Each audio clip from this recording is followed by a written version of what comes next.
como el rey David, oraba y oraba, así quiero yo orar y orar, como el rey David, oraba y oraba, así quiero yo orar y orar. Bendiciones, apreciados hermanos.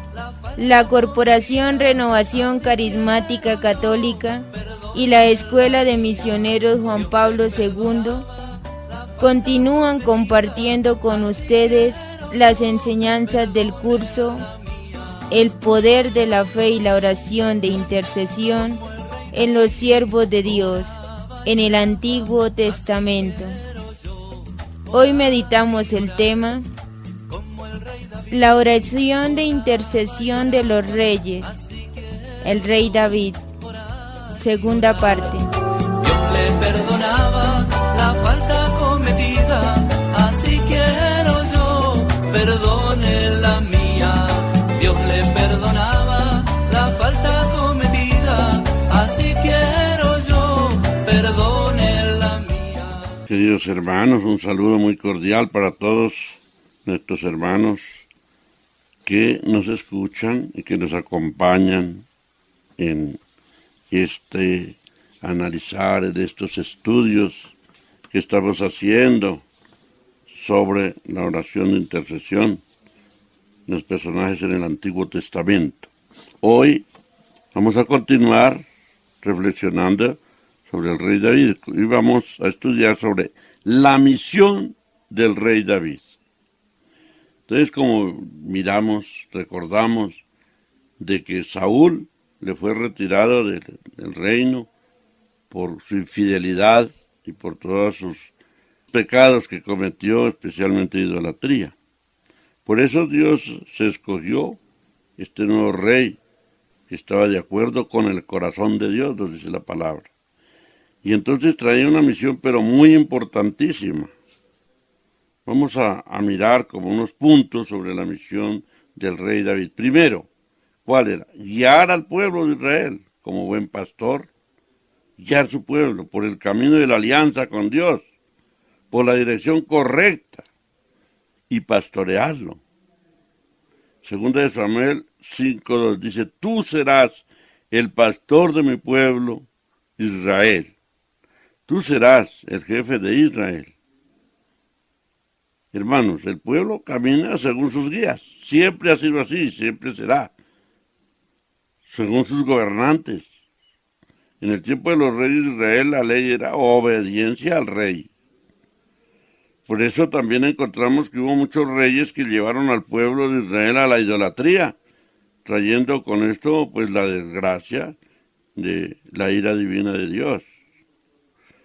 Primera de Reyes 11:33 dice, haré esto porque me abandonó, cuando le decía a Salomón, porque se posó ante Astarte, la diosa de los sidonios, delante de Quemos, el dios de Moab, y delante de Bilcón, el dios de los amorreos, porque no siguió mis caminos, por hacer lo que es justo a mis ojos, porque no me obedeció. No obedeció mis leyes y mis ordenanzas, como David su padre sí lo hizo. Entonces, aquí tenía que, esta misión tan grande, David era guiar por el camino correcto de que Saúl había cometido tantos errores. Por eso David se gana esa confianza de Yahvé su Dios, porque es un hombre de acuerdo con el corazón de Dios. Su vida de David se divide como en 4 etapas. Primero, en Belén, donde era pastor, 1 Samuel 16:17. Segundo, pues en la corte del rey Saúl, donde él lo mandó llamar allá a la corte para su servicio. Encontramos 1 Samuel 18:1-19. Tercero, la de fugitivo, cuando le tocó retirarse de la presencia de Saúl porque lo perseguía para matarlo. 1 Samuel 19:18-31. Cuarto, como rey de Judá en Hebrón, segunda de Samuel 2:4, y posteriormente rey de todo Israel, segunda de Samuel 5:24, y primera de Reyes 1:1 al 2. Encontramos estos acontecimientos. Segundo, su misión, estamos mirando, de David, unir las tribus en una sola nación. Siempre Dios quiere la unidad. El pueblo andaba disperso, las tribus andaban dispersas, y su misión era esa. Segunda de Samuel 5:1 al 3 dice que todas las tribus de Israel se congregaron en torno a David en Hebrón y le dijeron: somos de tus mismos huesos y de tu misma carne. Ya antes, cuando Saúl era nuestro rey, tú eras el que conducía a Israel. Yahvé bien te dijo: tú serás el pastor de mi pueblo, tú serás el jefe de Israel. Y los ancianos firmaron un pacto con él. Entonces todas las tribus se reunieron, lo aceptaron como rey y firmaron un pacto con él después de ver su actuación, su actuar. David siempre trabajó, luchó y oró por la unidad. Lo encontramos en toda su vida. Su forma de actuar, su forma de obrar, su honestidad, su justicia y amor por su pueblo lo llevó a que las tribus lo aceptaran y se unieran en un solo pueblo para ser gobernados por él. La vida de David ilustra la necesidad de que todas las personas perseveren en la rectitud hasta el fin. Ese es un ejemplo de la vida de él. Cuando era joven, David se caracterizó por ser un hombre conforme al corazón de Dios. Primera de Samuel 13:14. Y siendo ya un hombre, habló por el Espíritu Santo y recibió muchas revelaciones. Pero entonces pagó un alto precio por su desobediencia a los mandamientos. O sea, tuvo también sus debilidades, el lado oscuro. ¿Sí? Tercero, para cumplir y hacer cumplir la religión verdadera. Mire qué importante en este rey. Buscando siempre la voluntad de Dios. Un hombre estudioso, se detenía sobre los mandamientos, la ley de Moisés, y entonces él era muy recto, muy radical. Por eso se dice que fue una figura emblemática en el sinoísmo moderno. Es que el rey David se basó siempre en el pensamiento, en los ideales del pueblo que estaba instruido, los ancianos, y su religión basada en los mandamientos de Moisés, como ya lo dije. Moisés había recibido esta ley en el Sinaí, era la ley del pueblo de Israel. Por el celo, por Yahvé, tanto que quiso edificarle un templo, pero Dios ya no se lo permitió porque esa tarea se la dejó para Salomón su hijo. Pero entonces David pues hizo amplias preparaciones para la obra, reunión de tesoros materiales, como lo dice la palabra de Dios. Iba como preparando lo que no podía hacer, que lo hiciera su sucesor, que iba a ser Salomón. Así como también transmitiendo a su hijo un plan para el edificio y todos sus detalles, y lo exhortó, mire, para llevar a cabo ese trabajo, y dio a conocer a la asamblea de los jefes el alcance de sus preparativos. Lo encontramos en la primera de Crónicas, el capítulo 1, en adelante. Por lo tanto, pues, él que dijo, no, de todas maneras, no puedo edificarle un pueblo, pero voy a traer el arca, que era la presencia de Dios. Vamos a traerla, vamos a edificarle una tienda de campaña, al menos, donde esté presente en medio del pueblo. El arca de la alianza. El arca de la alianza era la presencia de Yahvé en frente al pueblo. Allí empezó también a organizar el culto religioso.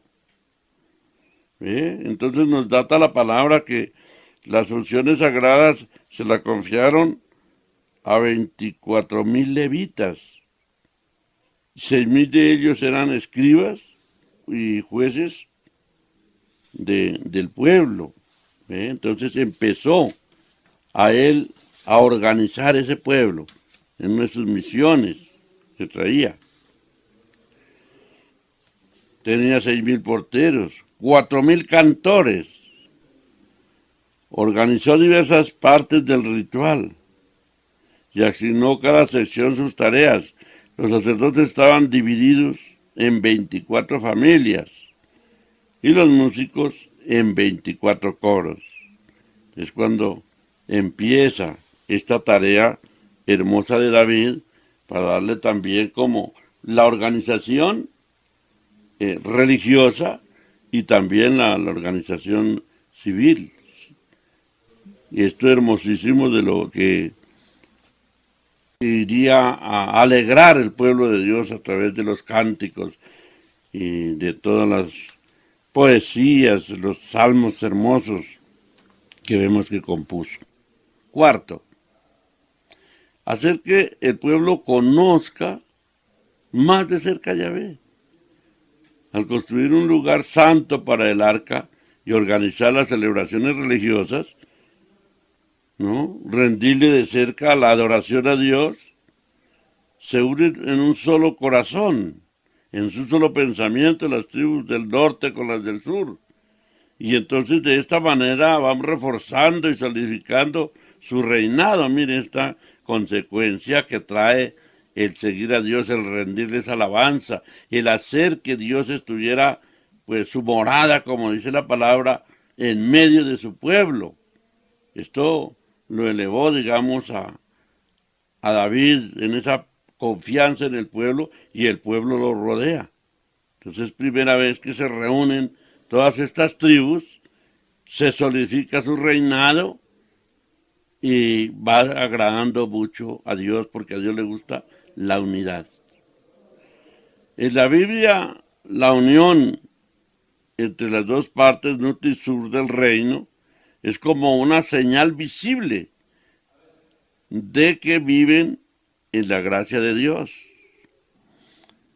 Toda infidelidad a Dios provoca la ruptura entre los hombres. Y toda división entre los hombres es pecado contra Dios, hermanos. De ahí que al cumplir esa misión con éxito, le trajo grandes bendiciones al rey David, y por ende pues al pueblo. Si el rey estaba bendecido, el pueblo estaba bendecido.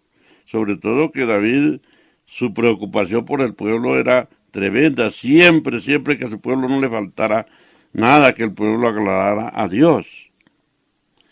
Al conquistar David Jerusalén y hacerla su capital, Dios la designa para ser el centro visible de su presencia entre los hombres. Este es otro acontecimiento hermosísimo de esa visión de David. Entonces, desde entonces será la capital. Y allí el centro donde se le va más después a edificar su pueblo, donde él va a estar entre su pueblo. Desde entonces el único templo de Dios estará en Jerusalén. Los auténticos reyes del pueblo de Dios pues serán los que reinen en Jerusalén. Ella será imagen de la iglesia. Los cristianos sabrán que después de la Jerusalén de Palestina, mire esto tan importante, Dios les prometió otra Jerusalén, la del cielo. Apocalipsis 21, 1, 2. Quinto, pero también deja un legado hermoso de su misión, y que, hermanos, que hoy se vive en la iglesia de Cristo, en nuestra iglesia santa y católica. Esto hermoso, la música, los cánticos que alegraban las celebraciones, y hoy nos alegran a todo el pueblo de Dios. La iglesia de Cristo es una iglesia alegre, la iglesia del Espíritu Santo, la iglesia que se deja guiar por el Espíritu Santo. Entonces, desde ahí entonces ya viene esa música, esos compositores de cánticos, salmos, en fin. Y en 1 Samuel 16, 18 encontramos que cuando Saúl preguntó por un músico y un servidor dijo que lo conocía, Saúl lo mandó buscar y él con su música y cánticos retiraba los malos espíritus que perturbaban a Saúl. Un signo que Dios estaba con él, ¿sí ve? A través de la música se retiran los espíritus porque es una alabanza directamente a Dios, una alabanza que llega hasta el trono del Señor y el maligno tiene que salir a correr. También se le atribuyen, pues ser autor de los salmos.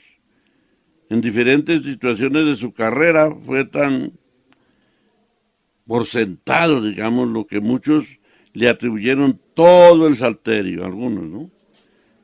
La paternidad literaria de estos himnos y la cuestión que medida pueden ser considerados suplentes de material ilustrado sobre la vida de David. ¿Ve? David no fue solamente un rey, gobernante, también fue un profeta. Sí, claro, también fue un profeta. Segunda de Samuel 32:2. Dice, por mí habló el Espíritu de Yahvé, y en mi boca reside su palabra. Recordemos, el profeta siempre habla iluminado por la presencia del Espíritu Santo. Por eso él mismo hace presente el Espíritu de Yahvé. Y en mi boca reside su palabra, ¿no? Es una declaración directa de inspiración profética en el poema allí expresado por él.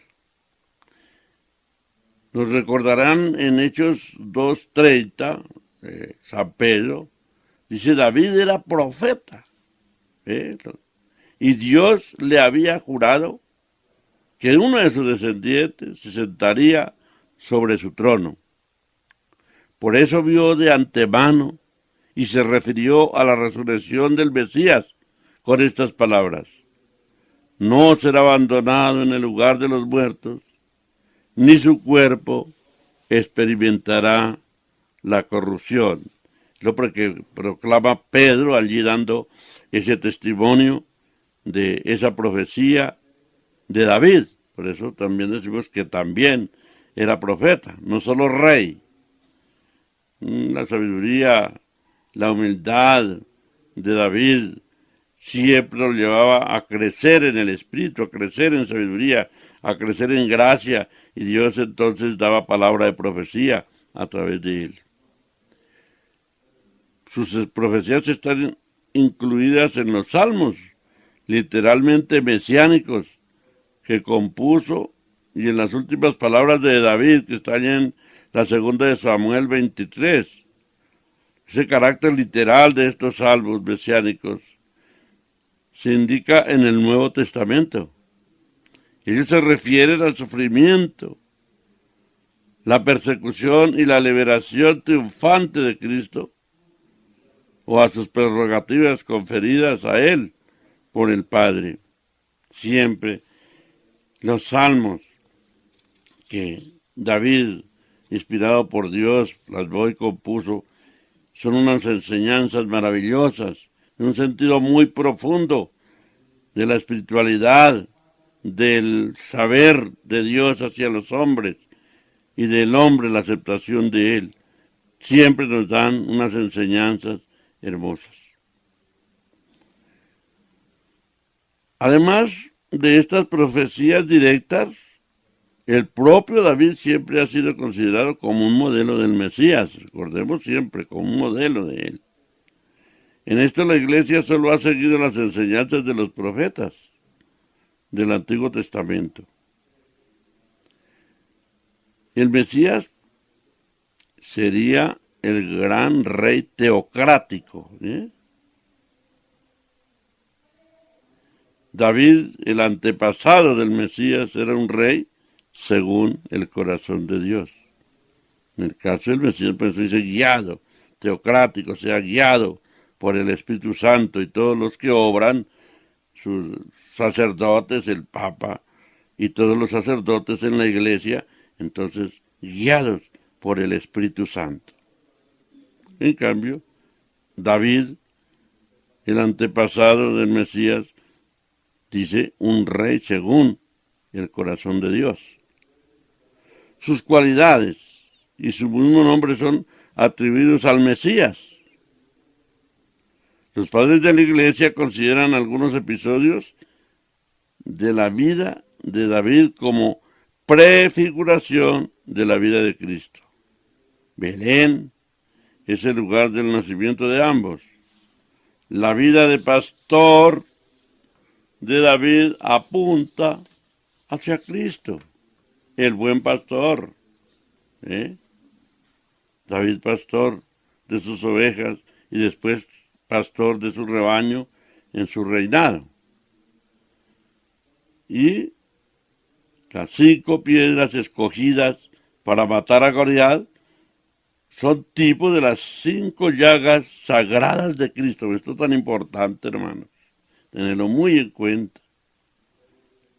La tradición por su consejo de confianza, Ahitofel, y el pasaje en el Cedrón, nos recuerda la sagrada pasión de Cristo. Recordemos la traición de Judas.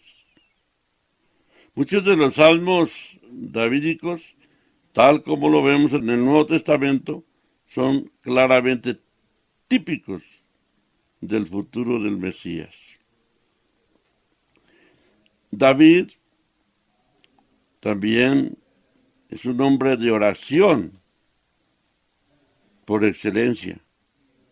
Siempre lo encontramos, especialmente leyendo esos salmos, encontramos la sabiduría que Dios le daba a David en cada acontecimiento de su vida. El rey según el corazón de Dios. El pastor que ruega por su pueblo en su nombre. Aquel cuya sumisión a la voluntad de Dios, cuya alabanza y arrepentimiento serán modelos de la oración del pueblo. Ungido por Dios, su adhesión fiel a la promesa divina.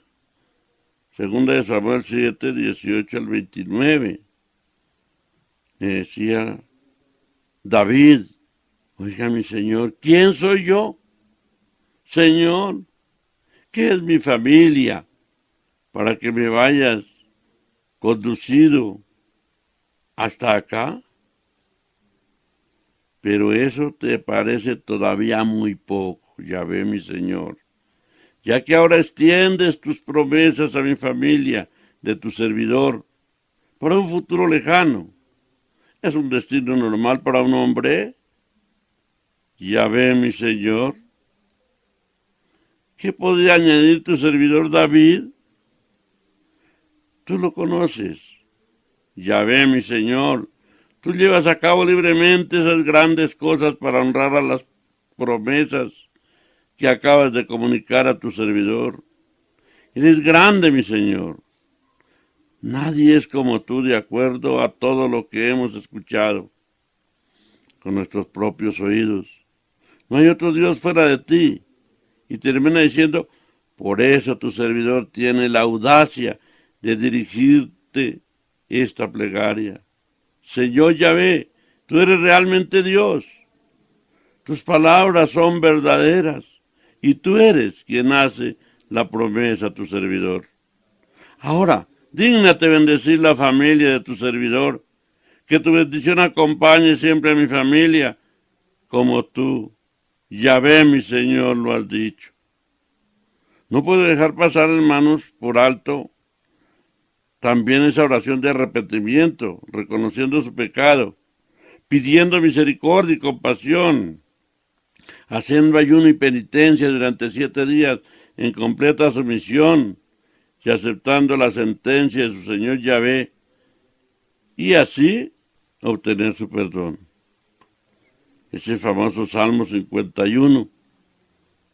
Ten piedad de mí, oh Dios, en tu bondad, por tu gran corazón, borra mi falta Es la primera exclamación que hace David, como quien dice, Dios no es amado, o tal vez mal amado. La experiencia de perdón es la puerta del conocimiento. Contra ti solo pequé. Lo que es malo a tus ojos yo lo hice, y por eso en tu presencia y en tu sentencia tú eres justo. No hay reproche en el juicio de tus labios. Y en todo este salmo, hermanos, no hay sino reconocimiento de su pecado, una sumisión y una aceptación de la justicia divina. Es el modelo de oración de arrepentimiento que nos debe llevar a la conversión, a una vida nueva en el Espíritu Santo, hermanos. Por eso en el versículo 12 dice, créanme un corazón puro, renuévanme en mi interior, un espíritu firme. No me rechaces lejos de tu rostro, ni retires tu Santo Espíritu. Hermanos, nos queda claro esta misión y que nosotros podamos imitar esa misión. Lo que hizo David sea para nosotros también una enseñanza para nuestra visión que Dios nos ha regalado. Gloria al Padre, al Hijo y al Espíritu Santo, como era en un principio, ahora y siempre, por los siglos de los siglos. Amén. Gracias, hermano. Como el rey David oraba y